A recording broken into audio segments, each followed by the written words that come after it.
Hi everyone, welcome back to the Chinese Medicine Podcast. If you haven't subscribed already, make sure you subscribe. And I want to introduce a guest today. We've got Jessica Kennedy, and she's a Five Element Acupuncturist. Welcome, Jessica. Thank you. She's been on the channel before, and I've done since we've had our chat last time. I've been doing a series on the Five Element personality types, and then had a lot of people question more and more about Five Element Acupuncture. So hopefully we can answer all your questions and make your dreams come true today about Five Element Acupuncture. So yeah, make sure you've subscribed if you haven't already, and you click the notification bell, and then you'll never miss an episode from us. Awesome. So Jessica's a Five Element practitioner, and can you tell us a little bit about how you got into like Five Element practice? Like it's so specific and so unique in Chinese medicine. And I kind of have a story to tell in relation to that. I've been receiving acupuncture for years and really getting a benefit, which is what inspired me to train in acupuncture. And I started going to the various acupuncture colleges in the UK, going to open days. And I could have started almost immediately in London. And I had just at that time got interested in the I Ching, the ancient Taoist text that you can use as a oracle or to give you advice. And one of the first questions I asked it was, how about starting this course shortly at this college? And it gave me a reading which pretty much said, the young fox scampers out on the river ice. The old fox goes more carefully and reaches the other side more safely. And I was like, okay, cool, I hear you. And that told you to do Five Element Acupuncture? And that's what it did, because I went to another one or two colleges and found the amazing College of Integrated Chinese Medicine in Reading in the UK, and I'm so delighted with that choice that I made. And they all trained in Pure Five Element with J.R. Worsley, who was the person who popularised this style in the West, and then they learned some TCM as well, and then they started doing a little sort of add-on course for Five Element graduates to bolt on a bit of TCM. And then that sort of gathered so much momentum that they ended up founding a college to teach the two of them together as an integrated style. Oh, wow. Awesome. Yeah. And I'm like, I couldn't be any happier with the training that I got. And to have those two in my toolkit is, which is where they're all coming from, that there's a lot of strength in both those styles, and together it's a really beautiful combination. So that's awesome, Jessica. And I know people really want to ask this question because they've asked it already, and I said, I'll get you on to ask it. What is the biggest difference between like Five Element Acupuncture and all the other kinds of acupuncture that are out there? Because people who have been watching this for a while, they know about TCM being like an eclectic mix of different styles. So sometimes you go to a TCM practitioner and they use Five Elements, right? Like we were taught Five Elements, but it's not Five Element Acupuncture. It's not that specific thing. So what is that specific thing? Yeah, that's a really good question. It's not possible to practice acupuncture or think about the world through a Chinese lens without, on one level, utilising the Five Elements. If you think about the liver, you are thinking about wood, just by definition, right? But sometimes the thing that we would call Five Element Acupuncture is called Five Element Constitutional Acupuncture, to kind of really distinguish what we're talking about. So it's a constitutional style. It's not unique in that. I believe there's a Korean constitutional style, for example. There's this very rich, diverse history to Chinese medicine, which is one of my pet topics. But some of the key features of it. It's constitutional, and we should definitely talk some more about that, because that is kind of at the heart of what is different about the experience of having a consultation and of treating as a practitioner. It's retained a kind of stronger element of the interest in the spirit, the mind, the emotions, psychological health, well-being. It's not like that's not there in TCM. Of course, that is there in TCM, but it's like the focus is more strongly over there in Five Element. And within that as well, a distinctive feature that's kind of connected to that concern with the spirit is that there are some specific treatments that are taught in Five Element tradition that aren't taught in TCM tradition, and they're collectively known as the block clearing treatments, and come under headings like internal dragons, external dragons, aggressive energy, husband-wife imbalance. So there are some specific treatments to clear specific problems that can be really powerful, that are part of the sort of Five Element toolkit. Yeah, right. Yeah. Yeah. And I think maybe people are aware, maybe you're not aware, when we say spirit, it means like your mental, emotional functions, right? Not like, but it also can have those spiritual dimensions for people as well, right? It's that connection between our physical body and something even more than that, and that stuff we can't see and touch necessarily, but still bothers us and causes us grief and problems. Yeah. Like, I've always thought of 5 Element Acupuncture as something that would be probably the best, and correct me if I'm wrong, like the best style out of all the systems. Not that this is all that it can do, but if you're going through like a life crisis, or a like you have some physical symptoms, but there's not necessarily an illness there even sometimes for people, and they're dismissed by other medicine systems, but they've got these really predominant, like maybe a dissatisfaction with their life almost. Like, would you say that's kind of... I definitely would say that, you know, but someone who's not feeling really like themselves, or who feeling really stuck in some kind of emotional state, you know, of anxiety or depression or emptiness or grief or all of those kind of things. Like, you know, 5 Element, there's a real kind of toolkit to approach that with. Yeah.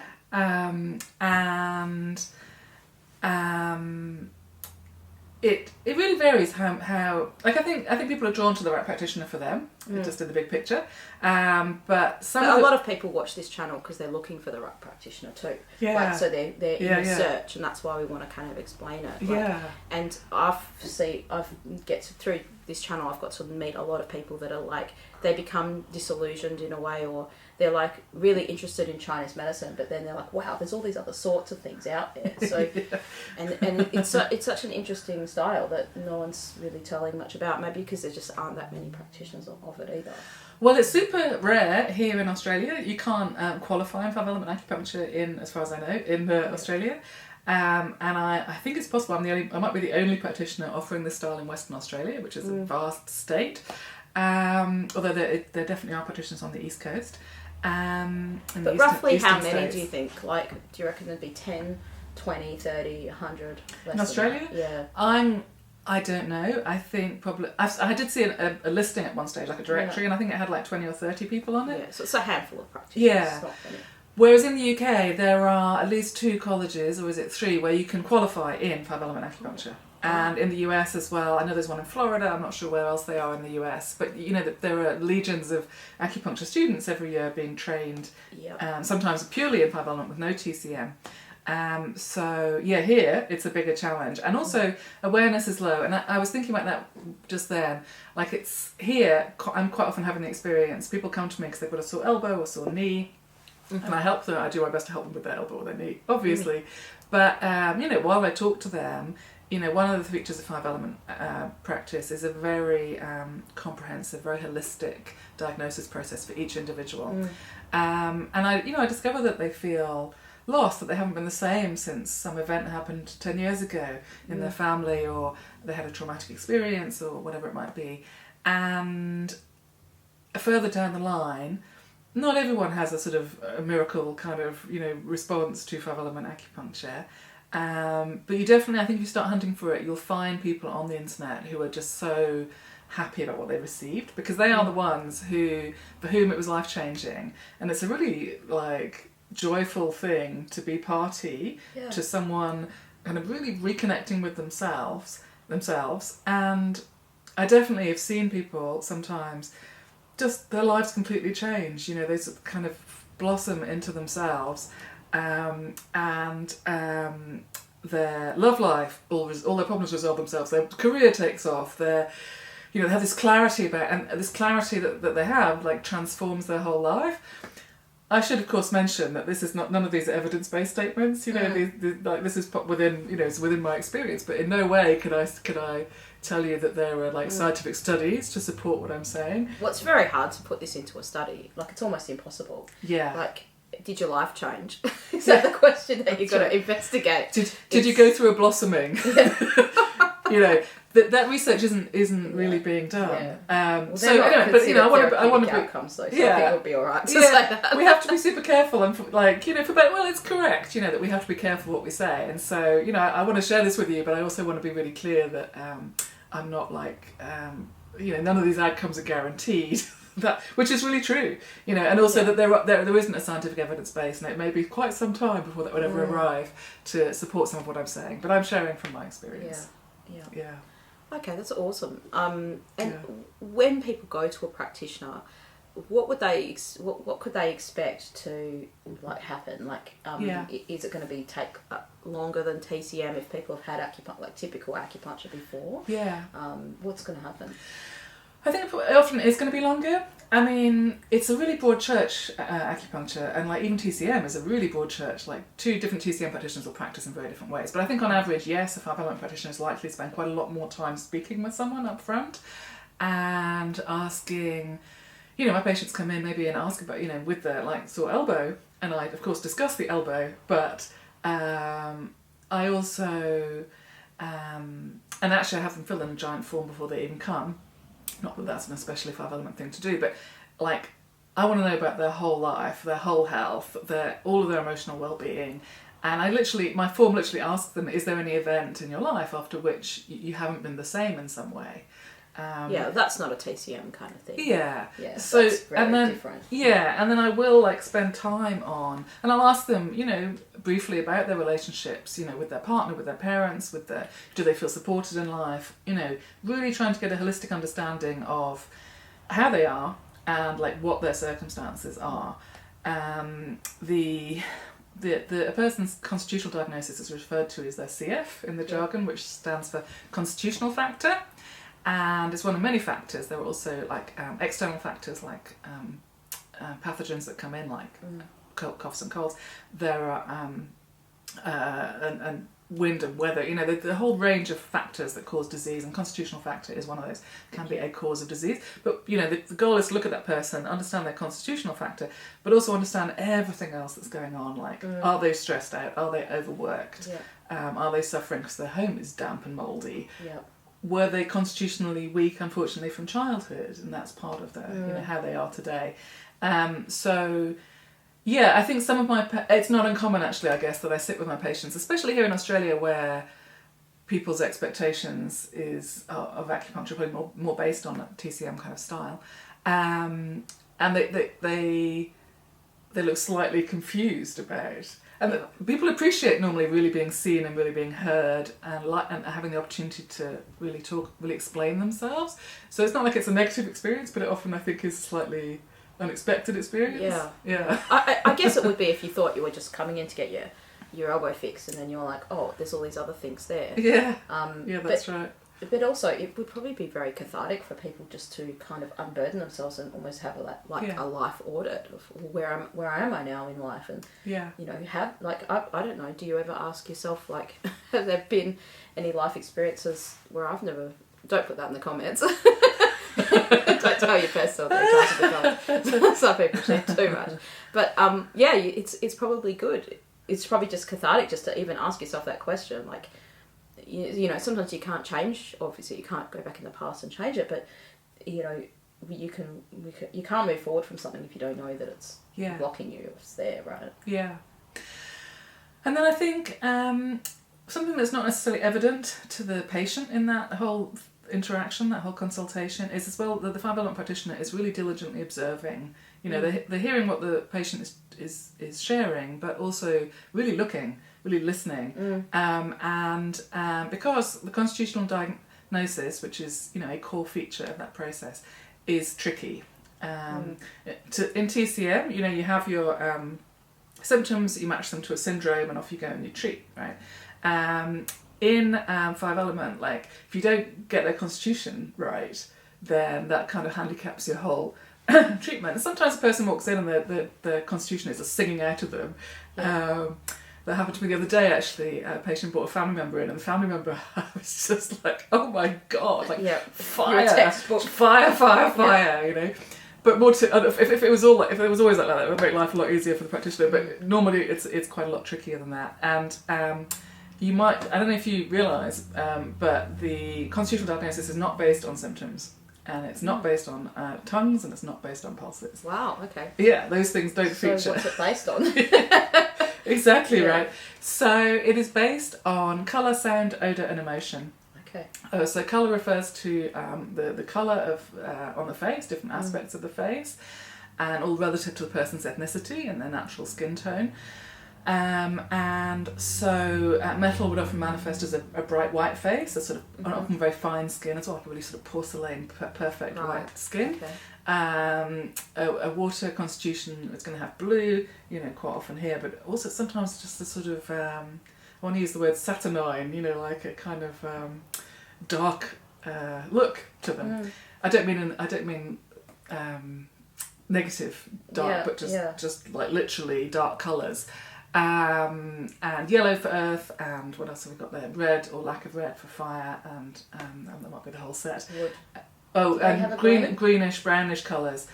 So it's not uncommon to see greenish, brownish colours here. Right. Or sometimes on some people the under eye is not blue, it's not purple, it's not black, it's actually brown. So do you have to ask your patients to take off their makeup? Like, it'd be really impossible to see. You're trying to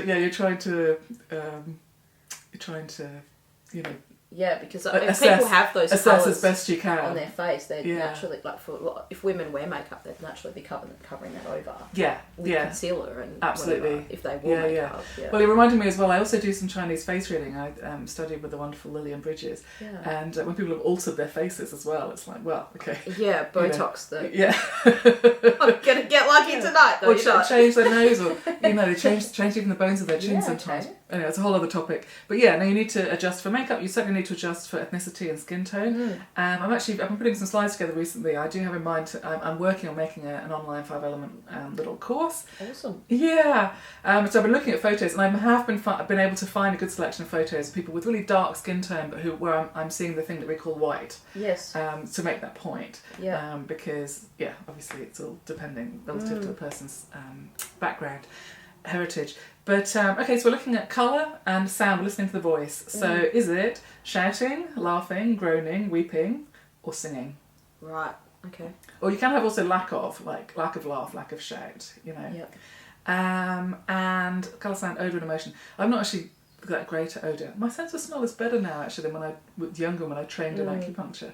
But so potentially people who are a bit more on the case than I am with odour, whilst the patient gets onto the treatment table, is having a little sniff. Right. But hopefully without you noticing. And get this as well, these sound terrible, these odours, but each one has a healthy variant and a less healthy variant and an out of balance variant. Yeah. But so they are scorched, rancid, putrid, rotten, and having a mental blank. I've lost one in that mixture there. But for example, but you'd think that rancid is only a bad smell, which is a smell for wood. But the healthy, abundant version of that smell is like the smell of freshly cut grass. Ah, okay. Yeah. And the unhealthy, out of balance is that sharp, like off smell that you would get with oils. And with rotten, like the healthy one is compost. Garden compost, and the unhealthy one is like the rubbish bin. Okay. The stuff rotting. Yeah. And so colour, sound, odour, and emotion. And so looking at the 5 major emotions within Chinese medicine: anger, joy, fear, grief, and wow, I'm really having mental blanks today. Sympathy. Sympathy, which doesn't sound like it kind of needs more explanation. That one. So. As the patient talks with you, how is the flow of their anger, their fear, their sympathy, their grief? Are those things present and appropriate? Each of those is a healthy, positive thing, or are any of them out of proportion or stuck or absent? And in some styles of 5 element acupuncture, it's purely observational. You purely observe what the patient brings to you. Actually in the style that I was trained in, there's active testing. So you go into some angry terrain, did that not really, frustrate you? That must have been really annoying. And does it come? Does it go again? Oh, okay. And fear, this, like, oh my God, that sounds terrifying. Are they yes, it actually was really quite frightening, or are they just blasé, inappropriate, lack of fear, or how does it flow? Is it healthy? Is it in balance? Is it stuck? And so then you take all of your little readings there of colour, sound, odour and emotion, and you're going to probably get some contradictory information within that, because constitution is not the only reason for someone to be out of balance. Yeah. Like someone's wood and liver could be out of balance if they're very stressed out or if they're drinking a lot. Yeah. So they could be green and shouting and angry and rancid. Because, or they maybe had chemo and had they've been like poisoned for positive reasons, but that something else may have knocked one element so much out of balance that it's blanketing everything over. And sometimes so maybe you diagnose that person as a wood constitution, you give them a couple of treatments and the wood eases up and they're less green and less shouting and everything. Then you're sort of like, hold on a second, what is really vivid about this person now is fire, and they were just like a fire constitution, a fire CF who was totally, his liver was totally out of whack for reasons that weren't constitutional. Mm-hmm. So that's the type of process that can unfold. Yeah, right. It's like an adventure. It is. And you can see there why, well, hopefully people listening can understand maybe why it's not just like a one-off thing, right? Like I was trying to explain it to a patient once that actually contacted me through YouTube, and after I'd done those things, and she's like, I wanted to do an online consult with you, and this is all what this was all in her email, and she mentioned 5 elements. She's like, could you also tell me my 5 element type? And I was like, yeah, I'm not a 5 element practitioner, but I said, even if I was, like, it's so complicated. Yeah. It's really hard. It's not just something you can just kind of tack on the end, or, you can get a gist of it from that book that I've recommended people to get, that Heaven and Earth book. Oh, nice. But it's super complicated, even for someone who's been doing it for many years, and you might take many encounters with people, right, to work that out. Yeah, I had someone approach me about 6 months ago who had become very interested in the subject matter and wanted to have one session and have a diagnosis. And I said, I don't mind doing that, but it's not going to be meaningful, because the way that you get confirmation of the successful diagnosis is response to treatment. Yeah. And so actually that person did come, and we had to maybe like 6 or 8 treatments, and I did get really clear about that patient's constitution, but I didn't start out clear. And neither would I have got clear without his response to the various treatments that I gave. And so I just I remember you've got me on Friday evening, I'm not at my sharpest. I've had 2 patients recently who I've treated for a little while. I did maybe like 4 or 6 treatments on them, and in both cases I suddenly had this flash of like, wait a second, that's not right, and switched over which constitution I was treating them as. And then just like, whilst the original treatment was effective and was improving some of their symptoms, that switch just was really quite transformative in both cases. And part of me feels like, oh my god, like, do the other 5 element acupuncturists have this much trouble getting it right at the beginning, kind of thing.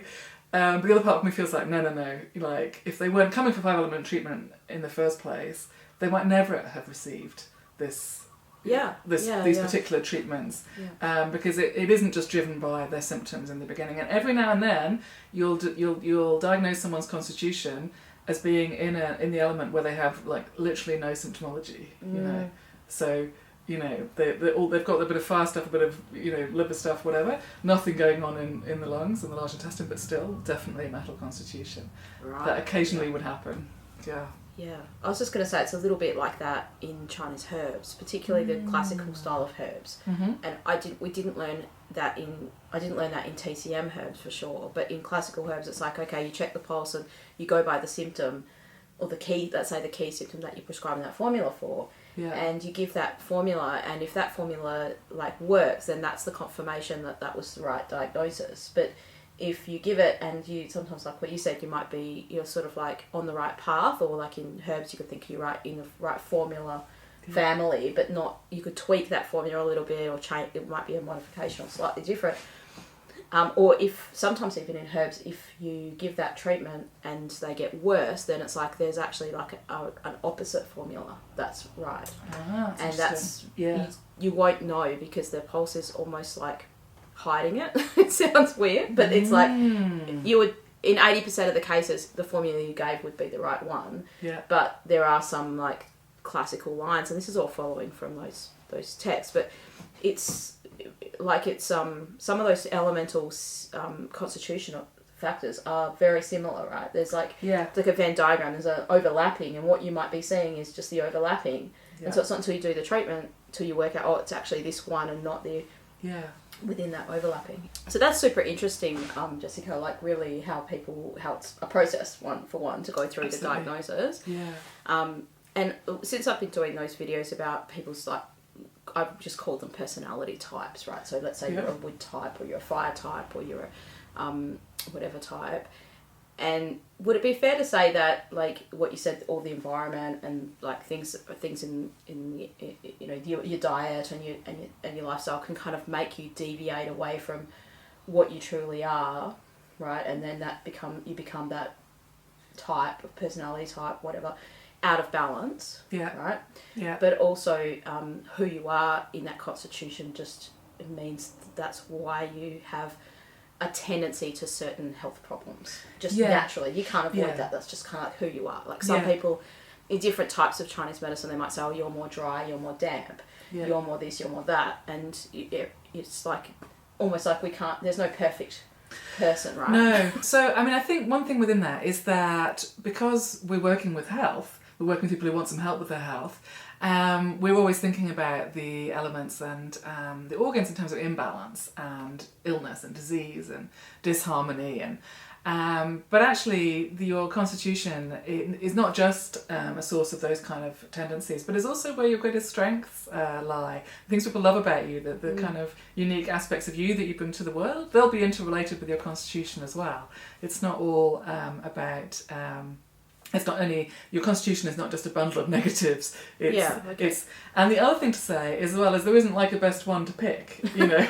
Like somebody else doesn't have maybe your challenges, but you wouldn't necessarily swap for their challenges if you really understood, you know, what their life was for. I remember when I was at acupuncture college, there were definitely like some preferences, you know, like there was a bit of like mockery of the angry wood constitutions. There was a bit of an aspiration to be a fire constitution, that kind of thing. And I never really thought that was very sort of wise because, and I mean, you're not supposed to have favourites, but actually, like fire would be probably my last choice. Fire people have trouble with joy, and you know, that's poignant. So I think you first of all, you shouldn't think of your constitutional diagnosis as something negative, and secondly, I wouldn't go around wishing to be a different constitution. People are often a little bit fixed on actually, if they know something about all this, then sometimes they've been invested in being a certain constitution. And the person that came to me wanting that diagnosis was quite invested in a constitution which wasn't the one that I ended up diagnosing. And I mean, I can hardly talk because actually when I was studying acupuncture myself and receiving, I started seeing a new acupuncture practitioner for treatment myself, and I rocked up and I told him which constitution I was from, because you know, I was all steeped in this new knowledge, and he treated me and we were all good. And like a year or so later, you know, it became actually really clear eventually to me that wasn't correct, that diagnosis, and actually that me going around bossing him around was wasn't helpful. Was more indicative of my constitution than what I was actually saying. And I had this conversation with one of the founders of my college, and she said, "Oh yeah," she said, "we talked about that." Yeah. One of the other founders of the college, she's like, "Yeah, no, she's not on Earth," you know. Yeah. And I was marching around as like representative of the Earths. So like I was invested. Observing you though. Yeah, they in their observations of me, just as their student, they didn't see me as Earth, and I was a bit invested in being at that stage in being Earth. Yeah. Pretty funny. I think it's just I can't hold it against anyone else. Yeah. Everyone wants what they can't have, and they think the grass is greener on the other side and all that. Yeah. And I mean, one of the reasons why I, you know, throughout my whole career of practicing acupuncture, I still pay someone to go and see someone else and receive treatment from them, although I can't get 5 Element treatment here in Perth from someone else, is to have them look at me objectively and not just like, you know, not just do what I think I want or think I need, but to have someone else look at me and see if I'm looking flat or looking agitated or looking low energy, or you know, sometimes your own state isn't very visible to you. Exactly, and Yeah. you can fool yourself into thinking something that's not true, and especially in Chinese medicine, like there's so much benefit and weight put on early intervention. If you can intervene early, then you're better off, right? And so you're right. A lot of practitioners do just neglect their own stuff because they get busy, or they just life goes on as we all do, right? Yeah. So you were talking before about like the constitutions and how you were diagnosing them through these particular things like sounds and the voice tones and their face and their smell. And so where does their smell? Well, we all have smells. Yeah. Don't be ashamed if you have. Well, it's like it goes back to your question as well about makeup, because often I guess one of the reasons why I'm not like heavily reliant on smelling someone's smell is people's natural smells are quite hard to come by. They, we wash all our smells off, we cover them up with all kinds of, perfumes, chemicals, whatever. So getting a good hit of someone's real smell. Actually, if you can go and smell someone's pillows in their bedroom, that would give you quite a good hint. Well, but they don't let us into their houses to do that. Maybe you could do this. I don't know if you've ever heard of this, but there's these kind of dating things you can do where you have to wear a white t-shirt to bed the night before, and you put it in a Ziploc bag with your like code number on it, and then you go to the party and everyone's done the same thing, and you're basically smelling people's t-shirts and you're basically matching up with someone who you like that smell when you're supposed to be connected with them in some way, right? But imagine that you could just get your patients to like you give them a t-shirt, let them bring in the evidence. I love that dating concept. But actually, I'm just thinking now, like, I'm not sure why we smell in secret, why we just don't openly smell, or why we don't ask them to bring in t-shirts. I'm not 100% clear why that is, to be honest. But it's some kind of manners thing, I think. You might have more people than you'd like to come into with their open body odours. I just think it's societal, right? Like I've been to some countries where people just don't wear deodorant. And no one really notices. And when I've been to China before, they've said that they think we smell milky. That's what they've said. They're like, oh, you Westerners smell horrible to us. You smell milky. Yeah. And like, what's that? That smell to them, it's just an odour to them. We become very habituated, I think, to smells. I love that dating concept. I think it's quite smart because in some ways it just breaks through all your sort of like, a bit like I was saying just now with what kind of treatment you want, like what you think you want. And then what your body reacts like you naturally. I mean, you've got to be spending maybe the rest of your life with that person. It might be wise to choose someone that you can get along with their natural odour. There's a whole thing I think about how I think it's a reliable method of choosing sort of compatibility romantically, smell. I think they've done research on that. You're making me wonder about this as a whole concept. Anyway, we'll have to start one up in Perth. I've only seen them at these parties on the internet. Okay. So what I was going to ask you is, you have all these different ways of diagnosing people's constitutional factor and their type. What about their imbalances? Like, do you use other diagnostic methods to assess their imbalance? Yeah, that's right. So for example, although looking at tongues and pulses doesn't come into the constitutional diagnostic process, it definitely comes into formulating the treatment. Actually, technically, I'm not 100% sure if a pure Five Element practice would look at tongues. I think that because I trained in both TCM and Five Element, there's this slightly little fuzzy grey area in the middle where I'm not 100% sure what someone does who only does one style. But anyway, Five Element definitely relies heavily on pulses, pulse taking. Tongue much. Well, I have a feeling, I need to ask like a pure Five Element trained person this question. I have a feeling that it's not part of their tradition to look at tongues. Well, it's not it's a relatively late introduction. Like Japanese acupuncture doesn't look at tongues. In China, it was a relatively late innovation. Anyhow, for sure. I am listening to everything the patient tells me about their symptoms, and I'm feeling their pulses, and I'm doing some facial. I actually do some quite like. I have some skills in the facial diagnosis, but any acupuncturist is doing some facial diagnosis, looking at certain facial signs and looking at their build, their posture, like just every piece of data that you can gather about the person. I might do some palpation, so all the Chinese medical skills that you would ordinarily be using, and then taking that whole package of information, taking the constitutional diagnosis and designing a treatment. And so it's all well and good that they are a fire constitution, but what needs to happen to their fire? You know, does it need tonifying, strengthening, reinforcing? Like, do they need a boost to their joy and their love of life and their connection to others? Or are they like agitated, overexcited, manic? Do they need their fire calming? Yes. We would talk about sedating those. Would that be kind of like a deficiency of fire and an excess of fire? Yeah, like that kind of thing. Yeah, that kind of thing. And or are they kind of fine, like physically, like maybe they don't have palpitations and you know, they do sleep fine, and like, you know, that the physical side of their fire is fine, but it's just emotionally they're in a terrible place. Yep. There are a whole bunch of points that are known as spirit points that have particular that you would be using to influence the spirit in different directions depending what it is that they need. I can't think of any good fire examples off the top of my head, but there's this whole row of kidney points up along the when you kidney channel sternum, finishing up here.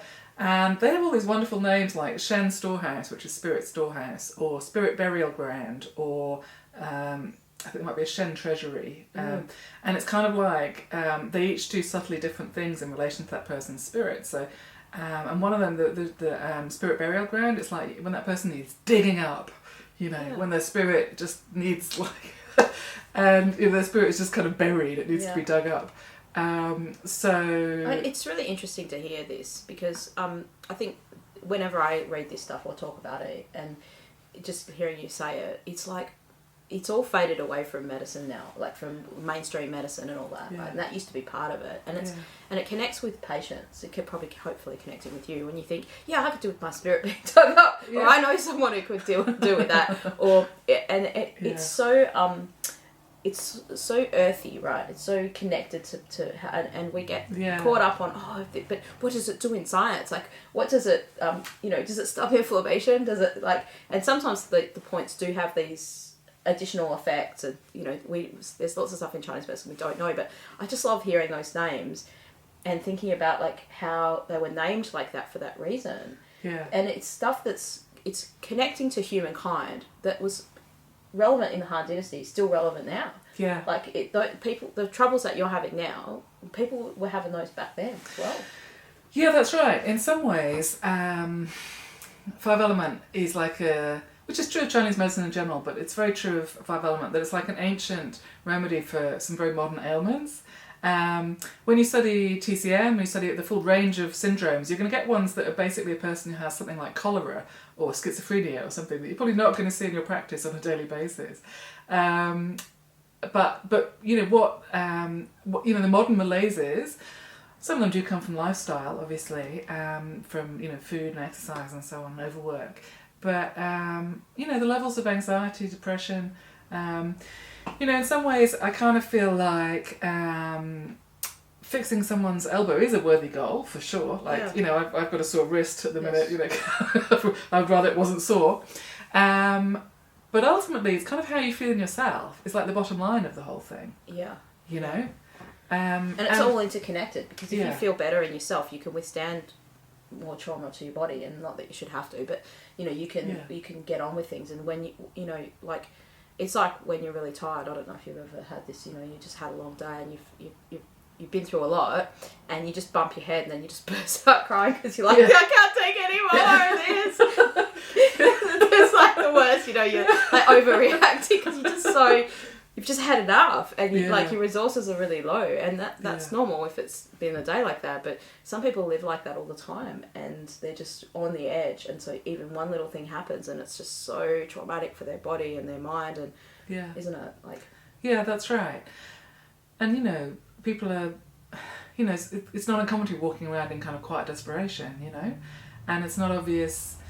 Certainly here, I think people really, like, their first thought for acupuncture is about pain, and specifically musculoskeletal pain, which is something that acupuncture can be great with, is great with often. But the idea that they just don't feel great in themselves would be like a sensible reason to go to an acupuncturist. I feel a little bit sad that it's not better understood.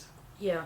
And look, it depends what country you're in as well. Like, we're in Australia, in the last 3 or 4 years, we've just had, or maybe I think it's really 3.5 years, we've just had this crazy suppression on how we can say what we say, and to the point where you can basically, a lot of practitioners are only comfortable talking about claiming that you can help, because without getting into the nitty-gritty of all the details, but then if that's all you can say, then that's what people do infer, because if it's like, there's a lot of evidence to support acupuncture to treat pain, and so people can bang on and talk about pain all that, you know, till the cows come home and no problems, but that's not all it can do. And I think it is a wonderful journey for people to come into Chinese medicine from something else. And you know, I have patients as well, probably you do too, where you're just like, they're not interested in any of the other stuff, and that's fine. If that's what you want, that's fine. Just let's treat your pain and, you know, off you go. But a lot of people are introduced to it and they think, hey, actually, because Western medicine just has no, like, they're never going to ask you about that question you said about, you know, has anything ever happened in your life where you've never felt the same since? Because they're like, oh, well, we don't have a medicine for that. Like, Pfizer don't have no drug for that, so we don't. What's the point in asking if there's no treatment for it, right? But in Chinese medicine, there is these treatments for these things. There are these ways of thinking about these things, and not just that, but those things could be they're a sign of something else in your body. There is a pattern of disharmony there, right? Yeah, absolutely. Or this constitutional factor out of balance within that. Yeah. Wow, this has been so interesting, and I'm so happy that you can share this stuff with people. So I guess if you're looking for a 5 element practitioner and you're not in Australia, obviously if you're in Perth, you come see Jessica. But you want to. They need to be trained in 5 elements, not just TCM practitioners that know 5 element. Yeah, it's a different thing. Yeah, it's tricky. Quite often, somebody will ask me for a recommendation in a place, you know, in Montreal or in Melbourne or something, and I'll go and surf the website. So I'll search 5 Element Acupuncture Melbourne, for example, and all different stuff will come up, and some of it will definitely be clear to me that is a proper 5 element constitutional acupuncture trained person, and some of it isn't. But rather than just asking, like, going back to the person and saying, oh, you just need to search and then look at, I actually do it myself, because it is a bit hard to gauge what the person is trying to say about themselves. And also I think knowledge about 5 element isn't all that strong amongst some TCM practitioners, so they don't necessarily realise that what they're offering is not the same thing that a 5 element practitioner would be offering. And then, you know, they're in good faith, they're saying that of course I do the 5 elements. Yes. But that isn't, if you're looking for 5 element, that isn't quite what you're looking for. Yeah, and to be honest, it wasn't. I was trained in TCM, and I had probably been in practice about 5 or 6 years, and I'd come across another practitioner who came to Perth, and she was doing 5 element acupuncture as well. And it wasn't until I had a chat with her, and she was working at my clinic for like a few months or something, and that's when I realised, hey, there is another thing here. Especially back then, there wasn't, you know, the internet as like we have it now, and you just couldn't find out that information so easily. So that's something to do, is to, if you really want to find out a practitioner, I mean, you can call people and ask them what kind of, you know, what do you do, and say, I want to have like 5 element, you know, can you balance my constitution? Like, that's what you want to ask them, isn't it? Like, I think a key thing to do as well is to figure out which acupuncture college they trained at, and then you can go to the college's website and get a flavour for how they describe what they teach. Okay, I think the 5 element colleges are going to be pretty out and loud and proud about what they're doing. So a graduate from one of those colleges, most likely, well, there's certainly, whether, you know, we all like forge our own path and create our own practice and, you know, synthesize all different influences. But if someone's been to one of those colleges, they definitely know their 5 element onions. Yeah, okay. Good. And so, you also have these really great resources that you've made, like 5 element cards, right? I do, that's right. That people can download. Yeah. I should have brought some with you to show you, but I've got these wonderful 5 element reference cards. And they are available as physical cards, but you might not want to pay the postage from Australia. So they're on Amazon. I have them as an ebook. You can search Amazon for 5 element reference cards. And I did this like probably at least 10 years ago. I sort of distilled like everything that I knew about 5 element, not how to be a practitioner, but you know what it means for the for you when it's your constitution, and put them into these really like densely packed cards. And so there's one for each constitution that talks about all the aspects of what it means to be that constitution, and another one for each one which talks about all the ways that you can nourish that energy. Yeah, that's important. Yeah, and I actually, even now, like from time to time, when I pick them up and read, especially the ones about how to nourish the constitutions, it's really like a reminder of all the ways that you can really give yourself like a sort of advanced level of self-care. Yeah. You know, and it's not something complicated like, you know, go and hug a tree to nourish your wood, you know. It's not that. No. It literally that is literally on the list. Oh, okay. Yeah. Okay. Or, you know, go to an art gallery and admire some really exquisite art to nourish your metal energy. You know, like, and it does talk about foods as well and about forms of exercise. But, you know, just like a completely holistic sort of really concise, like little compendium, the little tiny compendiums of how to nourish each element. So 5 element reference cards. So we'll put the link to that below. You can jump on that website, Jessica's website, and grab those cards, or the Amazon link, we'll put that there as well. Yeah. And would it be true, like, let's say if someone thought they were a constitution and then they were doing those nourishing exercises, they could use that almost like a treatment to sort of see, is this helping me? Yeah. And then they were like, oh, I'm not sure if I'm wood or earth or something. And they were like, I'll try the other one and see whether those things help me. Yeah, that's an interesting idea. I think just even, you know, because I know how tricky it is and because I've been that person that was convinced that I was something else, I couldn't promise you that's going to work, although it's an interesting idea. But certainly what I would say is that you can definitely with these cards identify, is my metal out of balance, is my wood out of balance, and all of that stuff on those cards will potentially help you rebalance. And again, you know, we don't know whether that imbalance came from your constitution or came from something that happened to you, a traumatic event, a diet, lifestyle, work, something else, relationships with other people. Like you can't, you know, knowing that your metal is out of balance is not the same thing as knowing where that imbalance came from. But either way, all those recommendations are exactly what your metal would need. Awesome. Yeah, that's so great. Well, thanks so much for sharing your knowledge with us. You're super welcome. Thank you for having me on the lovely podcast. I tell everyone about your podcast. Oh, that's awesome.